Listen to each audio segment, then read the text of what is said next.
அதிரடிப்படையின் வணக்கங்கள்.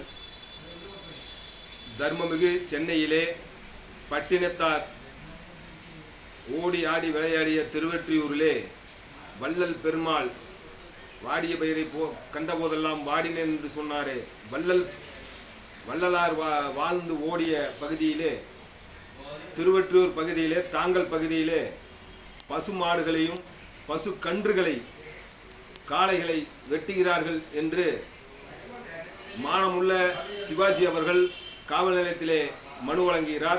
காவலர்கள் அந்த மனுவினை எடுத்துக்கொண்டு அந்த பசு கன்றுகளை வெட்டுகிறார்களா என்று ஆய்வு செய்வதற்காக செல்கிறார்கள். அப்பொழுது இஸ்லாமிய அமைப்புகளும் கசாப் கடைக்காரர்களும் அவரை கடுமையான சொற்களாலும் கடுமையாக திட்டுகிறார்கள். அவரை தாக்குவதற்கு முயற்சி செய்கிறார்கள். நான் கேட்பது, பச்சை தமிழன் எங்கே பசுமாடை தின்னான்? பச்சை தமிழர்கள் விவசாயத்திற்கு ஏர் உழுவதற்காக பயன்படுத்திய பசு மாடுகளையும் காளைகளையும் தின்பது தமிழனுடைய கலாச்சாரம் கிடையாது, பண்பாடு கிடையாது, பாரம்பரியம் கிடையாது.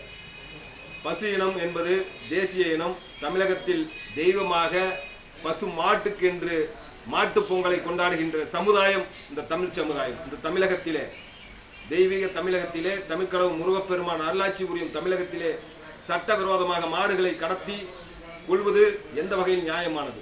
சித்தோடு பகுதியிலே கொடியேற்றுவதற்கு சென்ற போது கூட கருப்பு கொடி காட்டுகிறார்கள். ஏனென்றால் இவர்கள் மாடு வெட்டுவதை தடுக்கிறார்கள் என்று சொல்கிறார்கள்.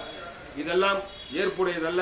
தமிழக முதல்வர் மாண்புமிகு ஜோசப் விஜய் அவர்கள் இது சம்பந்தமாக பயங்கரவாதிகள் ஊடுருவி இதுபோல தமிழ் சமுதாயத்துக்குள் மத கலவரத்தை ஏற்படுத்த இஸ்லாமிய அமைப்புகள் முயற்சி செய்கிறார்கள். அதனால் இவர்களை எல்லாம் கண்காணிக்க வேண்டும் என்று அன்போடு கேட்டுக்கொள்கிறேன். இந்த அதிரடிப்படையின் சார்பில் நன்றி, வணக்கம்.